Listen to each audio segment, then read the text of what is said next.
what advice do you give people who want to go on tour with some of these big artists when touring can come back around? They want to get on tour. They want to either be the playback operator or in the band or something, a DJ, whatever. Like, what's your bit of advice? How do you guide them to do that?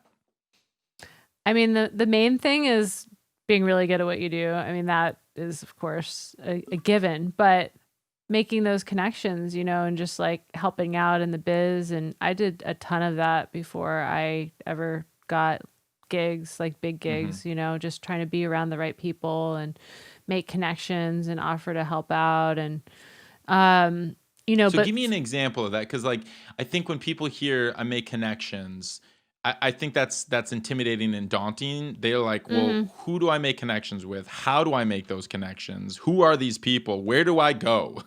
yeah, Is there like a place that you got to go hang out at Cantor's at 2 a.m? Like, where do you Zoom. go?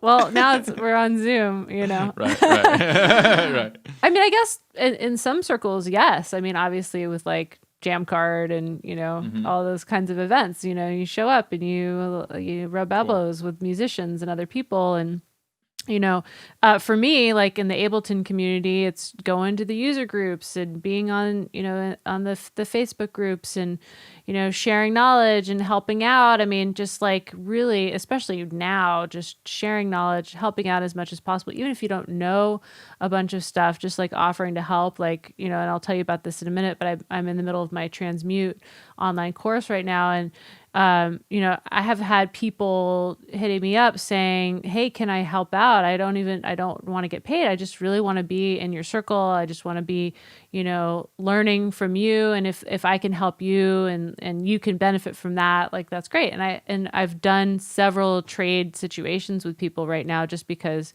they want to learn what I know and I need their help. So it's just stuff like that, just like reaching out as much as possible to people that you really admire, that you want to be on their radar. Look, like you're, tweeting at 2 a.m. I mean, people, we do read our Instagram messages. I mean, I do have an assistant who also does read them. So don't like write anything crazy, but like, yeah, it's just like reaching out and making those connections as much as possible, That's a really good point.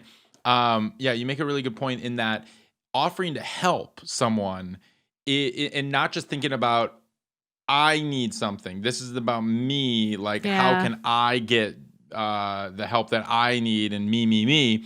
This is more about, if you offer to help someone, and everyone can help out in some capacity, no matter what level of your career you're at. Yeah. Anyone can offer support to someone else and help out. And I think a really great practical thing that you mentioned is Facebook groups. You're in Facebook groups, the Ableton Facebook groups, but there's Facebook groups for virtually everything out there. I'm in an artist managers Facebook group, and there's like 8,000 artist managers in this group. It's insane, from all over the world. But like, people who are most active in there and offering support and showing their knowledge are the ones that people think of first. When they're like, oh, there's an opportunity, I need somebody who knows something like this. Like, oh, that person. It's just being top of mind is really what it is a lot of the time.